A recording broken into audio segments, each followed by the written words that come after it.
मैं पालश घोष गोबरडूंगा में रहता हूं। क्या आप जानते हैं कि छत्रपति शंभाजी महाराज की मृत्यु के बाद औरंगजेब का पता चला था? औरंगजेब गिर गया। वे कहानियां छाया फिल्म में बनी हुई हैं। छत्रपति शंभाजी महाराज की क्रूर मौत की सजा के बाद औरंगजेब के कमांडर जुल्फिकार खान ने रायगढ़ पर कब्जा कर लिया और ईसुबई, शंभाजी की पत्नी, और उनके बेटे पर कब्जा कर लिया। लेकिन प्रतिशोध की आग पहले से ही जल रही थी।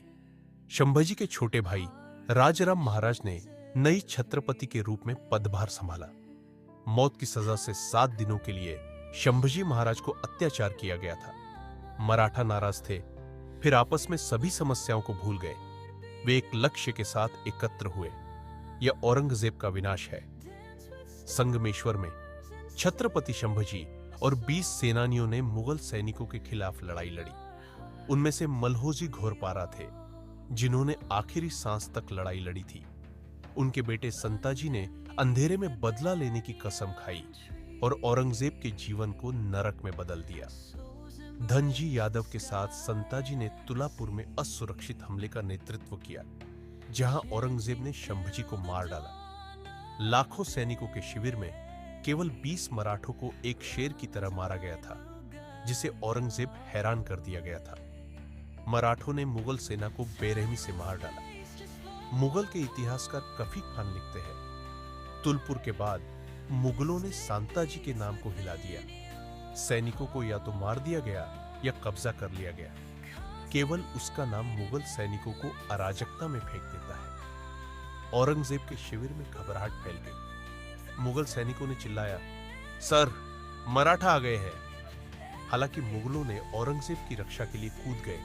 मराठा उन्हें काट रहे थे। औरंगजेब अपने जीवन को बचाने के लिए बच गया, लेकिन उसकी साम्राज्य की प्रतिष्ठा हमेशा के लिए टूट गई। अगली सुबह औरंगजेब ने हजारों मृत मुगल सैनिकों को देखा और कहा, हे अल्लाह, ये मराठा कभी थक नहीं जाते हैं, कभी भी आत्मसमर्पण नहीं करते हैं, अगर हम उन्हें नष्ट करने और मरने की कोशिश करते हैं। 2 दिन बाद सांताजी ने रायगढ़ किले पर हमला किया। मुगल कमांडर जुल्फिकार खान, जिन्हें ईसुबाई द्वारा कब्जा कर लिया गया था, को घेर लिया गया था। मराठों ने किले पर हमला किया, मुगल सैनिकों को मार डाला और उनके धन, घोड़ों और हाथियों को जब्त कर लिया। उन्हें पन्हाला ले गए। जहां भी मराठों ने मुगलों को देखा, उसे घास की तरह काट दिया गया।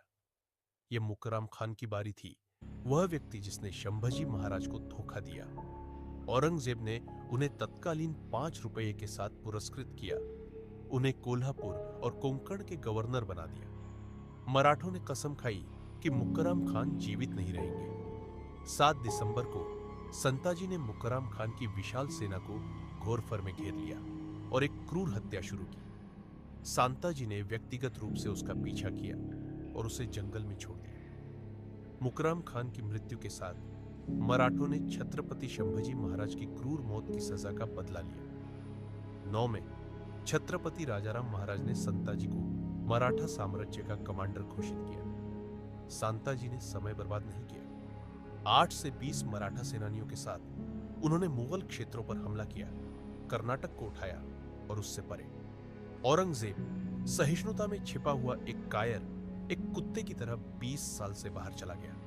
20 साल तक मराठों ने उसे भाग रखा था। अपमान और निरंतर हार से टूटते हुए कायरता औरंगजेब ने महाराष्ट्र में आखिरकार मृत्यु हो गई, जिस देश को वह जीतने में विफल रहा। ये दमनकारी शासकों की नियति थी और आज हमारे देश के कुछ लोग शानदार हैं जो पराजित हैं। याद रखें, छत्रपति शंभाजी महाराज व्यर्थ नहीं मरे।